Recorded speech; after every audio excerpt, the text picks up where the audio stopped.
Mr. Richards, a 57-year-old from England, has hundreds of colorful feather tattoos on his body, face, and eyeballs. He has had both ears surgically removed, all because he believes he is a parrot. I submit to you that soon, Council, you will be forcing business owners to install litter boxes and newspapers in bathrooms to accommodate this new trans-species psychosis. Laugh if you will, but a few short years ago you would have also laughed at the idea of a man showering in a locker room with your daughter. Ours are only fear-mongering. White woman identifies as black. 52-year-old man identifies as a 6-year-old girl. Sighted woman identifies as blind. Man identifies as woman. Hey, if we're going to throw out science and DNA, who cares? I care. I want my children protected. Mayor, your community forum was a sham. You and other council members do not care to hear what... From the Charlotte Motor Speedway and from the Charlotte Knights. After corresponding with them, they told me that they have no problem with me coming there and using the facilities of my gender presentation, and also the same with other transgender people. But since our governor had the audacity to threaten our civil rights and the council of my city from governing in a fair and inclusive way, I must say that his personal bigotry and prejudice and jealousy is out of line. Director of Advancement for Equality North Carolina, and in my role with Equality North Carolina, my job is to work with the business community to increase statewide workplace protection policies. North Carolina is one of 29 states where it is legal to fire someone simply for who they love or who they are. This ordinance doesn't affect employment, right? But it does go a small step in order to protect our citizens here in Charlotte.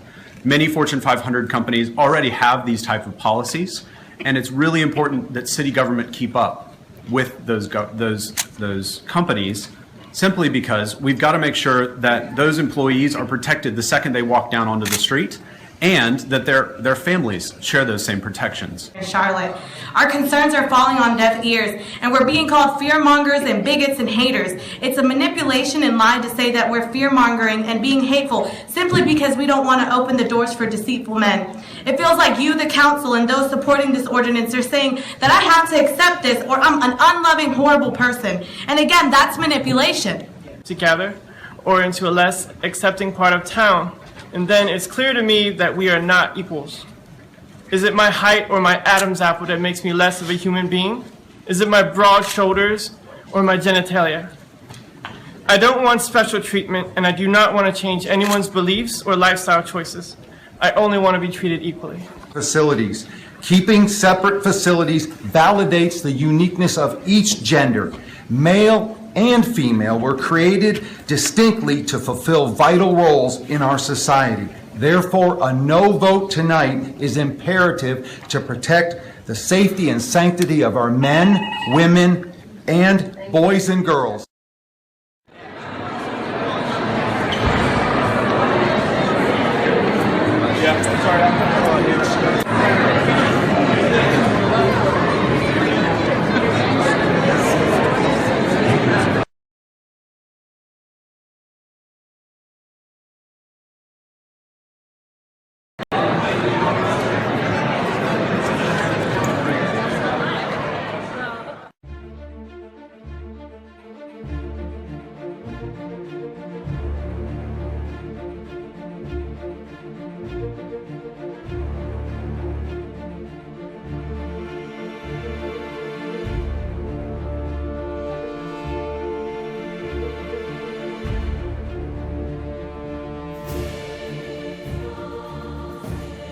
The death of 13 bald eagles over the weekend in Maryland has prompted an investigation by federal wildlife officials. 13 dead eagles represent one of the largest known die-offs of the species in Maryland's history.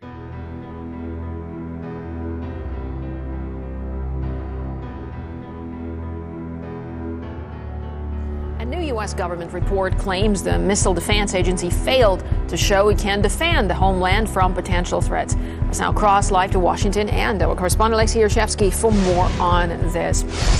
Hello there, Alexei. So do tell us more about this report.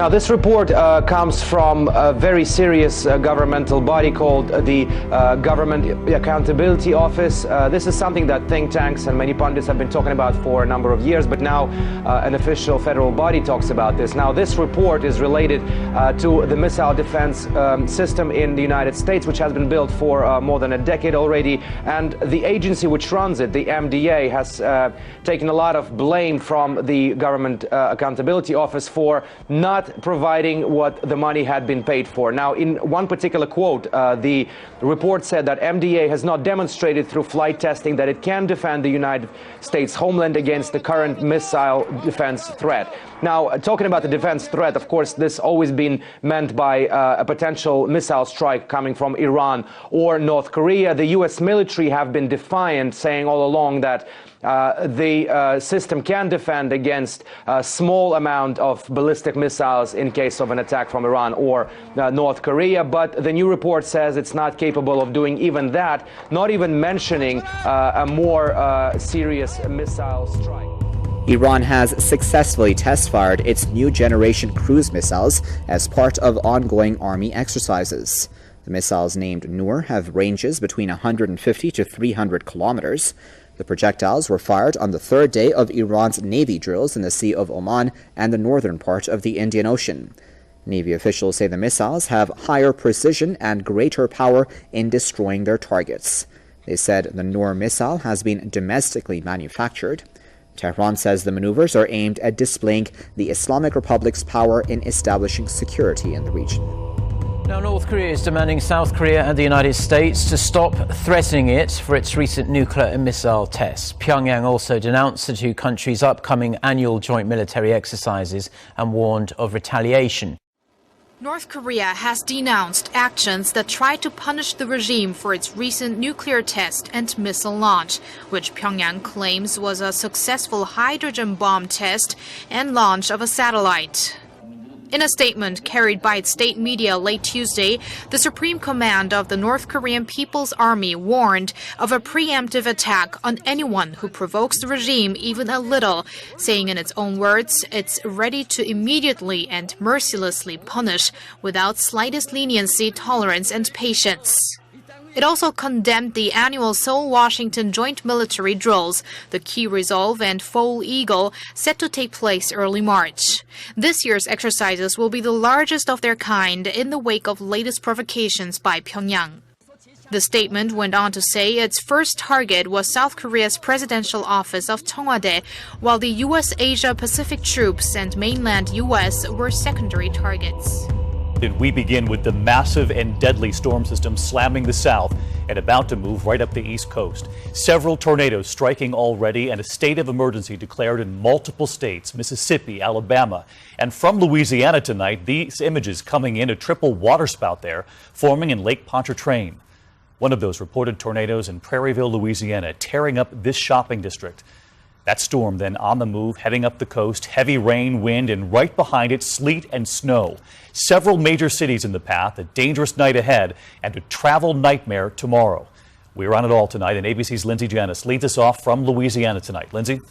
David, we're here in Prairieville where a reported tornado ripped apart this gym. It took off the roof. You can see this metal beam is all that's left of the sidewall, completely knocked down. This damage from one of multiple tornadoes reported across the Gulf Coast.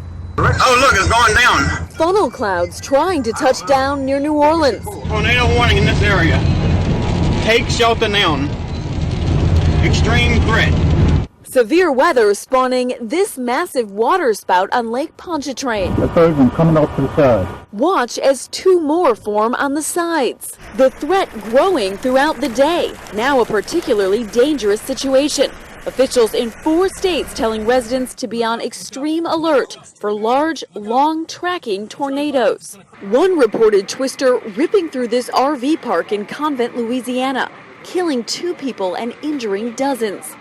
In downtown Prairieville, major damage to businesses. Incredibly, dozens of people inside this Gold's Gym unharmed as a reported tornado rips through. I started screaming, everybody get down, take cover. The entire side of the building sheared off.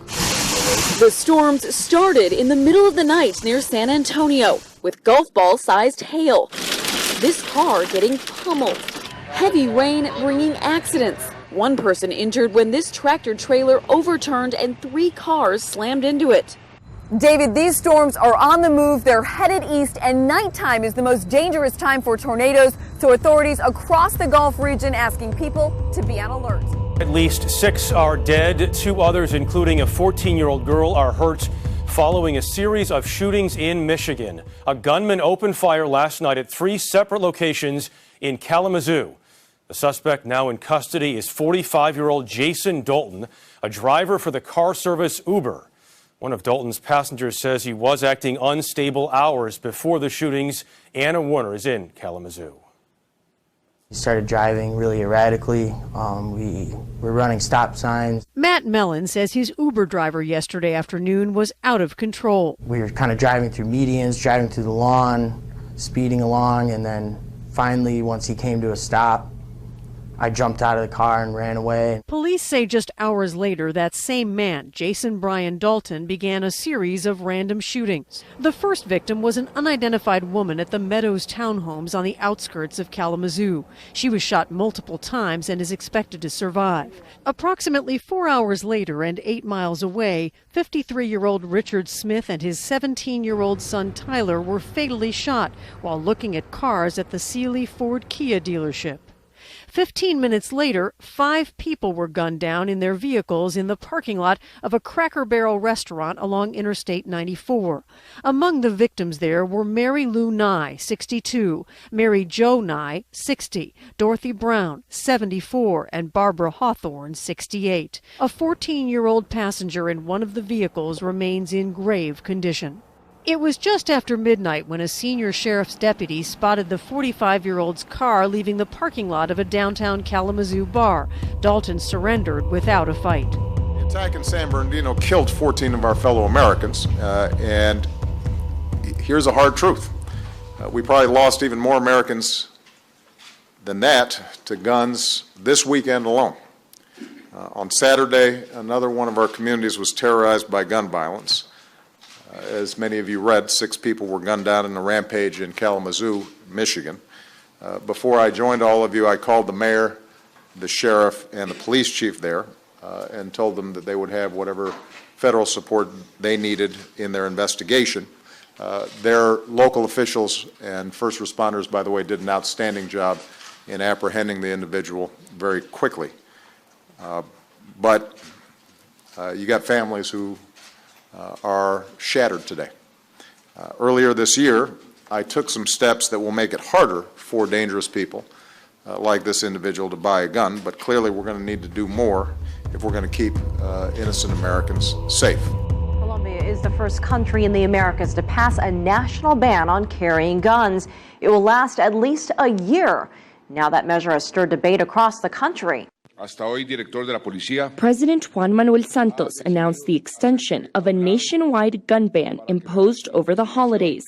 This is the first time the country will prohibit citizens from carrying firearms in public across the whole country. 90% of the homicides that we have in this country are not because of the armed conflict. Instead, it is because of societal aggressions. In Colombia, we kill each other between friends or dumb rivalries after drinking alcohol. Roughly 1 in every 53 Colombian citizens has a weapons permit. Under the new decree, around 500,000 people who have permission to own a gun won't be able to carry it in public. Opponents of the ban have voiced concerns that the estimated 2.5 million illegal arms are a bigger problem.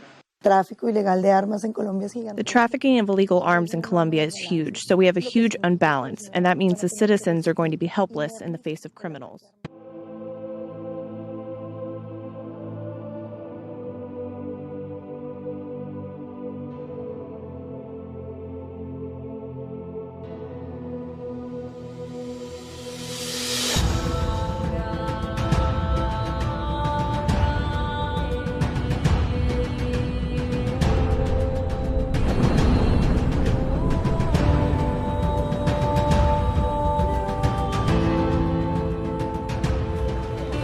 Zika virus is very tricky, very tenacious, and very difficult.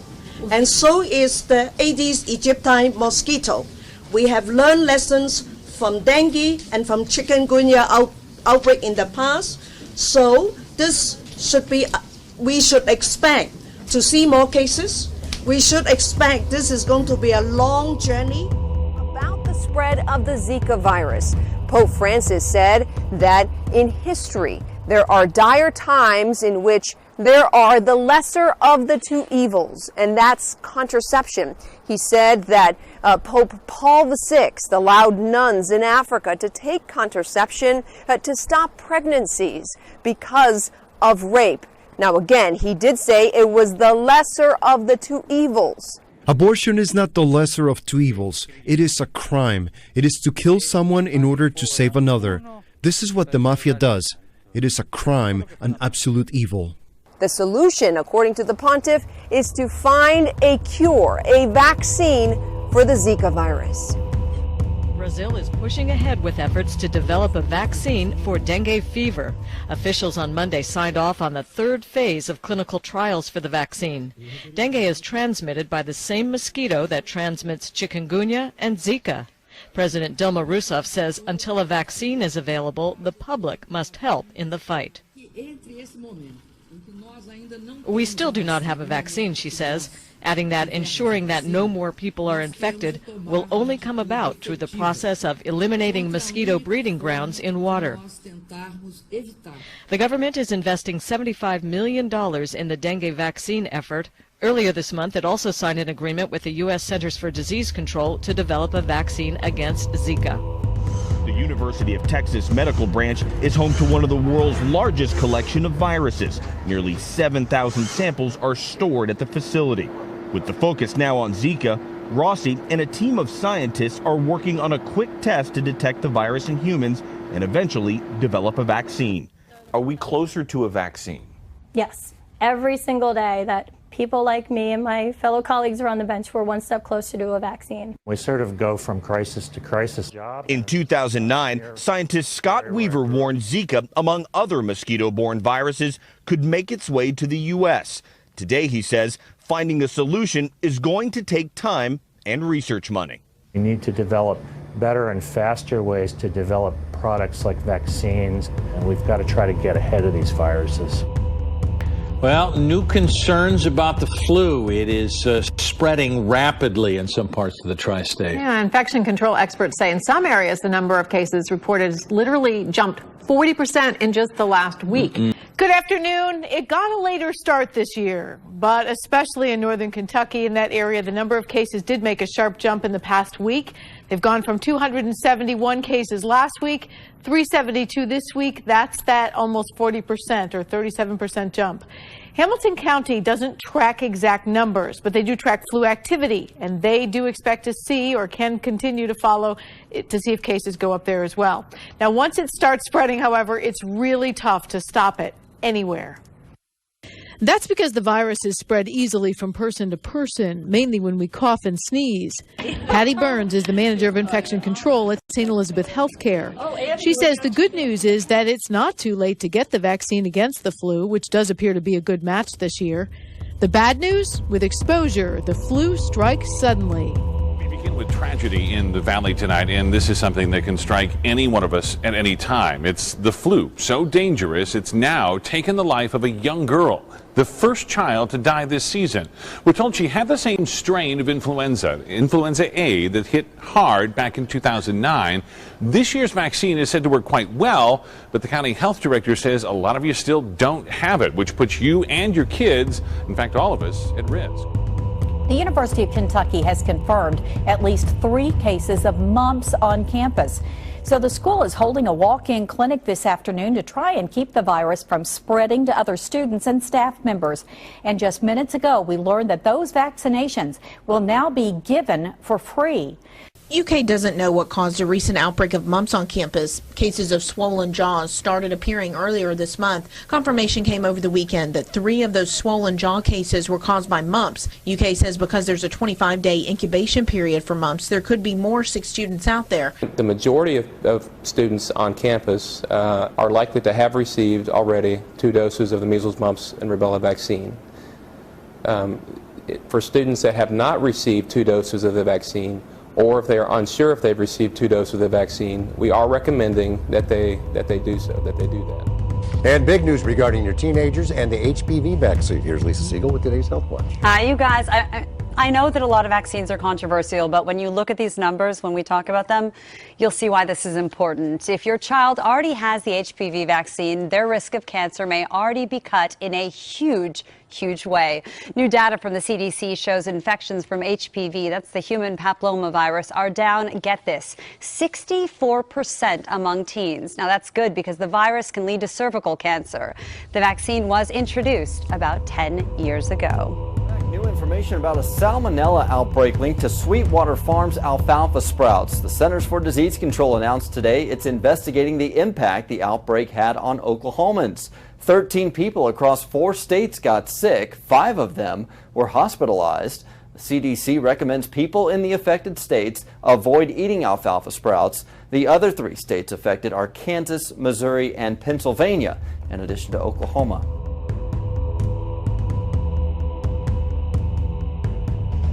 To Nigeria now, where experts are baffled over a killer disease that has yet to be identified. It has killed at least 25 children in Lagos so far. Health authorities have taken samples and are analyzing them. According to officials, the epicenter of the disease is a fishing community in Lagos. But it wasn't until later, when 25 children had died, that health authorities stepped up efforts to identify the mystery illness. Now, symptoms reportedly include a rash not unlike measles. A team of epidemiologists was sent to the community earlier in February. While there has been no more reported deaths, the team hasn't recorded a breakthrough yet. The community itself may live near an affluent area of Lagos, but families live in poor conditions with little hygiene or safe drinking water. The results of the laboratory investigations are expected this week. Meanwhile, Libya faces severe shortages of life-saving medicine, and about 1 million people will soon be in dire need of help as warring factions hamper efforts to end chaos and form a unity government.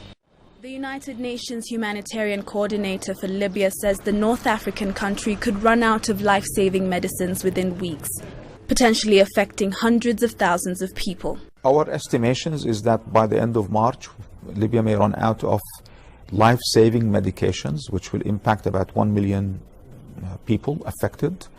And by that we mean medications for cancers and other types of illnesses like dialysis, etc. If there's no medication and medicine supplies coming in, that will be a real issue for Libya. Water levels at Zimbabwe's biggest power source are down to 477 meters, just 1.65 meters above the minimum power generation threshold. This is the lowest level the dam has recorded since 1992, when Zimbabwe experienced its worst drought. News that Kariba Dam could dip below the minimum levels have heightened fears that the country could be plunged into darkness. India's military says it is back in control of a canal that had been taken over and sabotaged by protesters after days of deadly demonstrations. The blockade has left some 10 million people in India's capital without water, and officials say repairs may take days. The water is still running, but the Munat Canal in Haryana state in northern India has been badly damaged. The armed soldiers on its banks stand guard following a battle waged early on Monday to regain control from Jat protesters. The influential land-rich community has been demanding more government jobs after 2 years of drought have decimated their local farming economy. Official quotas are largely reserved for members of India's lower castes and don't include the Jats. For days, thousands of Jats have been violently protesting in defiance of a curfew. Businesses have lost an estimated $3 billion as demonstrators torched trucks, buses, and trains and confronted troops who reportedly shot at them. At least 16 people have been killed. A takeover by protesters of the crucial Munnak Canal running south to New Delhi has left 60% of the capital without water. Schools had to be shut down. Water tankers were deployed to affected areas of the city, but they were unable to keep up with the shortfall. The canal was damaged by protesters, and repair work will have to be done. We have dispatched a team to determine the time and money required to do that. In the meantime, water has been released through an unpaved route, and it will reach New Delhi's households. But the water crisis will continue for a few more days.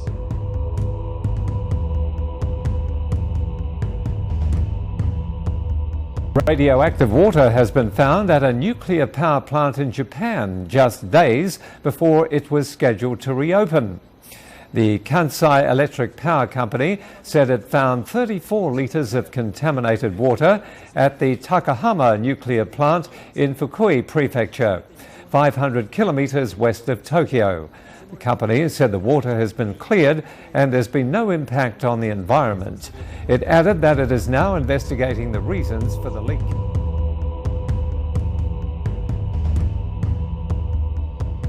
This is a Gauss meter. It's a tool used to measure electromagnetic frequencies, and community members here in Alpine say those numbers are way too high along this road, and even worse, it's near a school. Well, we as parents are concerned. Alpine Elementary at the center of the crossfire tonight between passionate parents and community leaders. Get out here and be honest. Those parents want answers regarding the safety of their children around various levels of electromagnetic fields, also known as EMFs. The community blames SDG&E's controversial Sunrise Power Link installed underground in 2012. When you go to sleep at night, would you care if it was your child? If it was your grandchild? So far, scientists have not found conclusive evidence that EMFs are safe or harmful. There was some association with leukemia and brain cancers, but again, the cause and effect is the issue. But this woman says she lost a child to brain cancer a year ago. She was 2.5. And she fought for 13 months. I was pregnant, and I worked on this whole part.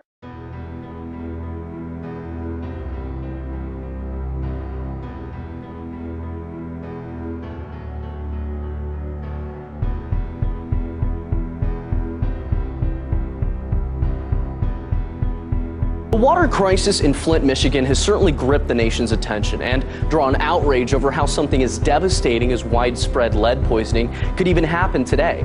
Since the start of the crisis in Flint, however, residents of other U.S. cities have started crying out over water quality issues that have gone ignored. Over the last few weeks, reports have come out about water issues in towns like Jackson, Mississippi, where 13 out of 58 homes randomly tested showed high levels of lead. And in Crystal City, Texas, a thick, dark sludge has been pouring out of city pipes since last week, creating a panic among residents, and even worse, city officials can't seem to figure out what exactly is causing the problem. These, however, are only a couple of examples. Other reports are surfacing now of water quality issues in New Jersey and Ohio. But consider this. In 2011, a study by the Natural Resource Defense Council found dated plumbing and polluted waterways to pose potential health risks to human beings. And that study looked at 19 cities, finding some troubling statistics here. Albuquerque, New Mexico, and San Francisco, California, for example, have among the worst water treatment systems in the country. Fresno's even worse. The city has no real source of water protection at all. And in some cases, like Newark, New Orleans, and Phoenix, when water issues came up, residents weren't even adequately informed. The problem with this is that a whole host of contaminants can be found in your tap water if the right safety steps aren't taken. In the case of Flint and Jackson, the issue is lead. And in fact, there are still millions of lead pipes all across America, but your tap could also host pathogens, germs, and bacteria that can make you sick. Byproducts of treatment chemicals like chlorine have also been linked to health problems. And in some of the cities tested in the study, toxic chemicals from runoff and pollution were also found. In many cases, the source of these water problems has everything to do with the fact that many U.S. cities still rely on plumbing, water delivery systems, and water treatment technology that dates back to the 1940s. It's clear that the issue of water safety affects everyone in America. Perhaps the growing list of U.S. cities calling foul over water quality will spark legislative action to strengthen water purity laws and prevent future tragedies. It is an active situation, and Gilbert police say that this is going to be active for a long time because look at this sinkhole. It is huge. It is large enough to swallow a Ford F-150. If we kind of pan over to the right, you can see the truck over here. That was swallowed up in the sinkhole. They just pulled it out. When we were getting up on scene, they were using that cat machinery right back there. They were pulling it out of that sinkhole and put it over here. Thankfully, that driver is okay. But you know, the really scary thing about this is the second sinkhole out here in the East Valley this month. The other sinkhole in the Queen Creek area, a 60-year-old farmer. He was walking back to his truck after working in a field when he was swallowed up by a sinkhole. It was about...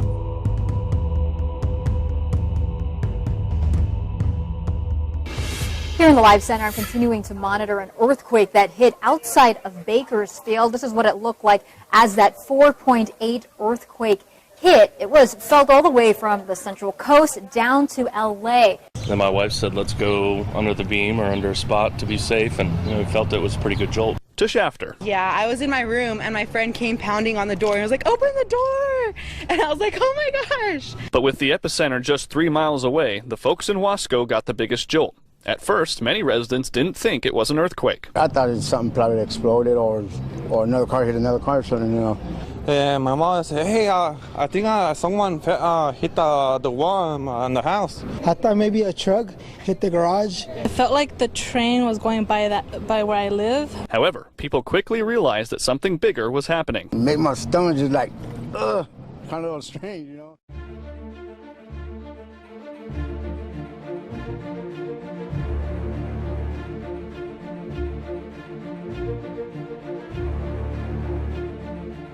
MasterCard wants you to use selfies to prevent fraud. The company says selfies and fingerprint scans are safer than you just typing in a password. If you want to pay with the PIC, just download the MasterCard Identity Check app. You take a selfie each time you buy something online. Your face or your fingerprint then is scanned, and that's the way they make sure that it's you and not somebody who's trying to pretend to be you. MasterCard says it's also researching ways to use your heartbeat and scans of your eyes to authenticate a purchase.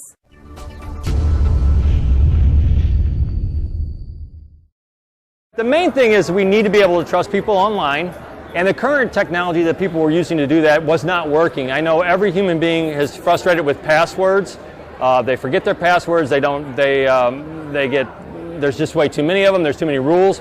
So we had to come up with some way for people to easily identify themselves in a way that the issuer could verify. And what we decided to do is look at the phone technology and see which kind of biometrics could be enabled by that. Some phones have fingerprint readers and we can use that, but every phone has a camera. We capture an image when you enroll, and we take a lot of measurements around your face, really focused around the eye and nose area. There's landmarks on your face that allow us to take a lot of very minute measurements, come up with a value of what that algorithm represents, and then we can take the next picture and compare it and compare it and compare it.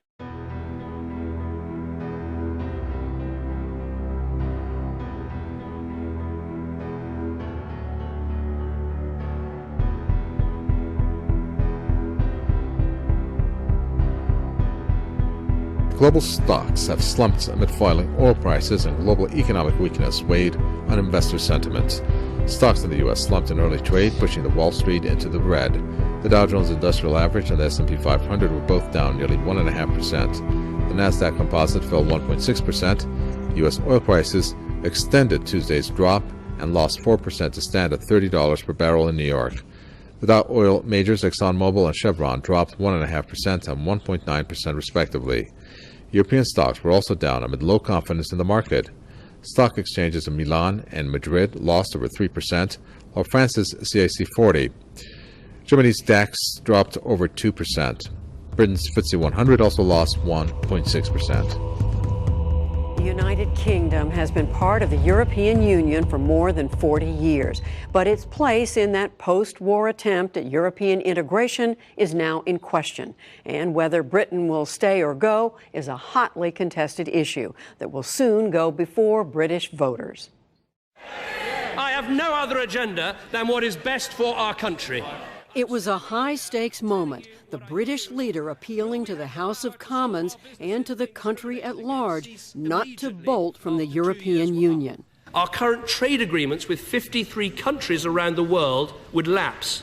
This cannot be described as anything other than risk, uncertainty, and a leap in the dark that could hurt working people in our country for years to come. Secretary of State John Kerry says a ceasefire in Syria is closer than ever. The negotiations come as ISIS claims responsibility for a series of devastating bombings yesterday in Damascus and Homs.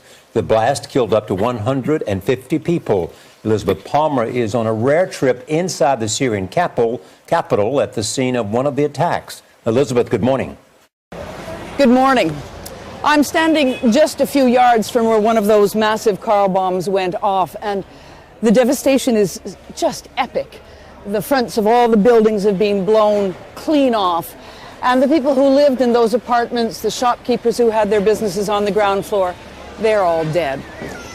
ISIS was never going to be party to any kind of ceasefire, but this proves their commitment to total war. However, the other players in this war, this conflict, do say they're ready for some kind of a truce. President Assad said he was ready for it over the weekend, and the opposition says they're going to try too. But the devil, as always, is in the details. When would it start? Who would participate? Who would monitor it? In northern Syria, the Syrian army, backed by Russian planes, are conducting a huge offensive around Syria's largest city, Aleppo, and at the moment, they're winning. So that may be a reason behind the scenes that the Assad government is actually dragging its heels on any kind of truce. However, in the next couple of days, President Obama is going to talk to Russian President Vladimir Putin to try and add some heft to this push for some sort of limited pause in the war.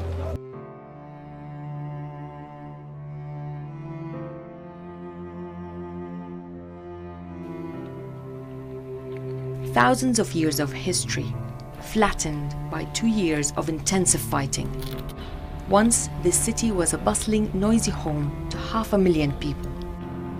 Now, Homs in western Syria is haunted by silence.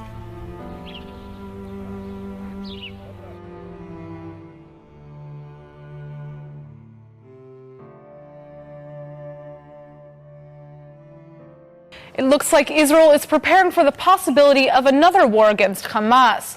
The Israeli defense minister claims Hamas is gaining more power, despite the relative quiet on the Gaza border. Defense Minister Moshe Ya'alon says that while Hamas hasn't fired one bullet, the terror group is trying to arm itself with rockets. He claims there's a shortage of materials to manufacture the missiles, and that the group is trying to improvise, which is why they've been firing test rockets into the sea. The army's also on the lookout for Hamas's construction of underground tunnels into Israel. Yet the defense minister doesn't seem too worried. He says Israel is prepared with both defensive and offensive measures if a front opens in the south. At the same time, Israeli defense officials are saying that Hamas can't smuggle in as many weapons to Gaza, since their relationship with Iran has dried out and many of their tunnels have already been destroyed. The Israeli Defense Forces, soldiers, and the IDF said in a statement 18 Palestinians were arrested in the West Bank. It said members of the paramilitary border police unit joined the operation. 8 of those arrested are suspected of affiliation with Hamas, the Islamist group. 3 others were brought in for what they called popular terrorism, meaning protests and rock throwing at the Israeli security forces. The IDF did not provide reasons for the arrest of 7 other suspects.